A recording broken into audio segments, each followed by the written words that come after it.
안녕하세요. 임용주입니다. 육군 모 부대로 강연을 간 적이 있어요. 20대 병사들의 결혼관도 궁금했고요. 더 궁금했던 건 자녀로서 부모님께 들었던 말 중에서 힘이 되었던 말, 심한 말 또는 비난이나 지적이라고 생각하는 말, 어떤 말이었는지 정말 궁금했는데요. 힘이 되었던 말, 지금까지 기억나는 용기를 불어넣었던 말은 무엇일까요? 잘하네, 잘했다, 넌 할 수 있어, 고생했네, 항상 응원한다, 우리 아들 최고네, 널 믿는다 였습니다. 몇십 명의 병사들이요, 부모님께 들은 칭찬과 격려의 말은 잘했어, 잘했다가 압도적 1위였고요. 믿는다, 응원한다, 할 수 있다 라는 말이 대부분이었습니다.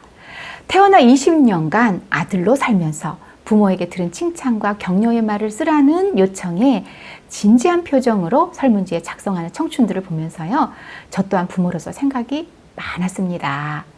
지금까지 자녀를 잘 키우기 위해서 했던 모든 말이요, 사실 칭찬과 격려잖아요. 근데 혹시나 그 말들이 비난과 지적으로 들리진 않았는지, 예를 들면 부모님께 들었던 비난과 지적의 말이 안 돼, 하지마, 공부해, 게임 그만해, 내 멋대로 해, 이렇게 말을 했다면요, 그게 결코 비난과 지적이 아니고요, 우리 부모님은 알아요, 좋은 의도로 한 거잖아요. 근데 아이의 공부를 이끌어내고 해야 할 걸 끈기 있게 해내는 지구력, 인내를 키워서 성공과 성취를 이끌어내는 방법, 비난과 지적이 아닌 말로 잘 이끌어내는 말, 오늘 생각해 보겠습니다. 오늘은요, 성공과 성취를 이끌어내는데 결정적 역할을 하는 건 뭘까요? 라는 걸 알아보려고 합니다. 부모님의 역할은 아이를 잘 이끌어가는 겁니다. 아이가 하고 싶은 대로 하게 놔둘 수는 없기 때문에 자꾸 지적하고 잔소리하는 것이 부모인데요. 부모님의 의도는 선하지만 잘 전달되게 하려면, 그래요, 하고 싶게 만들고요, 하고 싶지 않을 때 격려하고 또 이끌어 나가야 합니다. 잘했다고, 할 수 있다고, 항상 응원한다 하면서 말입니다. 심리학자 안젤라 더크워스는요, 자신의 책 그릿이라는 책을 통해서 뉴욕 중학생들을 대상으로 진행한 연구 결과에 대해서 설명했습니다. 수학을 잘하는 학생과 그렇지 못한 학생, 성적이 좋은 학생, 나쁜 학생의 차이점은 단지 IQ가 아니었습니다. 학습에 대한 이해와 학습 동기도 중요하지만 성공을 맛보는 아이들에게는 뭔가 다른 게 있었어요. 심리학 공부와도 연관이 있는데요. 안젤라 더크워스는요, 누가 성공했고 그 비결은 무엇인지에 대한 궁금증으로부터 출발합니다. 미국 육군사관학교에서 누가 자퇴하고 또 누가 군사훈련에서 끝까지 남는지 살펴보고요. 전국 맞춤법 대회에서 어떤 학생이 경쟁에서 끝까지 살아남을지 예측하기도 했습니다.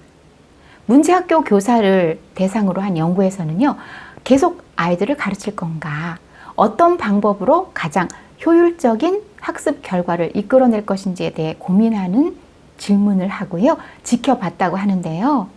어떤 세일즈맨이 끝까지 살아남을지, 제일 판매 성과가 좋을지에 대한 연구예요. 이렇게 다양한 분야에 있는 사람들을 대상으로 연구한 결과, 다양한 상황에서 성공을 예측할 수 있었던 사람들에게 한 가지 공통된 특징이 있었습니다. 그건 IQ와 같은 지능이나 외모, 육체적 조건이 아니라요, 바로 그릿이었습니다. GRIT였는데요. 우리말로 하면은 근성, 투지, 용기, 지구력, 이렇게 해석할 수 있겠습니다. 뭔가를 계속하려는 힘이라고 할 수 있는데요. 근성이라 하는 것은요, 목표를 향해 오래 나아갈 수 있는 열정과 끈기입니다. 해가 뜨나 해가 지나 자신이 꾼 꿈과 미래를 물고 늘어지는 거죠. 진짜 열심히 일하고 노력하는 겁니다. 근성은 삶을 잠깐 집중해서 내달리는 단거리 육상 경기가 아닌 마라톤처럼 사는 거예요. 시카고 공립학교의 고등학교 2학년 학생을 대상으로 가족, 수입, 시험 성적 등 측정 가능한 다소의 요소를 조사한 다음에요, 근성에 대한 연구를 한 결과 끝까지 남아 졸업한 학생들은 바로 근성 있는 아이들이었습니다. 근성 있는 아이들이 월등히 높은 비율로 졸업을 한 거죠. 그렇다면 어떻게 하면 근성을 키워줄 수 있을까요? 안젤라 더크워스는요, 책을 통해서 그릿에 대한 중요성을 강조하면서도 그걸 어떻게 키워줄 수 있는지에 대한 답은 아직 찾지 못했다, 이렇게 솔직하게 말합니다. 하지만 타고난 재능이 근성을 강하게 하지는 않는다는 점, 재능이 있어도 자신이 해야 할 것을 하지 않는 사람들이 많다는 것만 봐도 근성과 재능은 비례하지 않는다는 걸 알 수 있습니다. 근성을 키우는 방법으로 알려진 유일한 것으로 궁금하시죠? 스탠퍼드 대학의 캐럴 드웩 박사가 개발한 성장 마인드셋이라는 것이 있습니다. 국내 방송에서도 많이 소개돼서 알려졌는데요. 학습 능력은 타고나거나 고정된 게 아니라 노력에 의해서 성장하는 거라는 얘기입니다.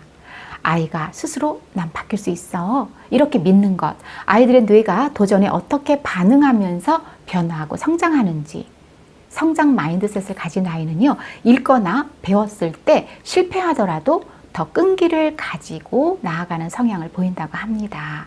근성을 가진 끈기가 있는 아이들은요, 실패하더라도 끝이 아니다 라는 걸 믿기 때문입니다. 안젤라 더크워스는요, 성장 마인드셋은 근성을 키워주기 위해서 좋은 방법이지만 구체적인 것들은 어른들이 먼저 근성 가지고 더 연구해야 한다고 말했는데요. 우리 부모님들과 선생님들께 여러 가지 메시지를 주는 것 같습니다. 창의력의 중요성 많이 알고 계실 거예요. 창의력을 가진 아이는 새로운 것을 발견하며 남들과는 다른 발전된 생각을 통해서 삶을 변화시키고 성장해 나가게 됩니다. 반면에 끈기라는 말은 어떠세요? 창의력은 반짝거리는 거 아닌가요? 그렇다면 창의력과 끈기는 반대의 의미 같은데요? 라는 부모님의 말씀을 들은 적이 있습니다. 창의력은 본디 눈에 띄고요, 반짝거리는 거라면 끈기와 지구력, 근성은 창의력을 빛나게 해주는 중요한 요소입니다.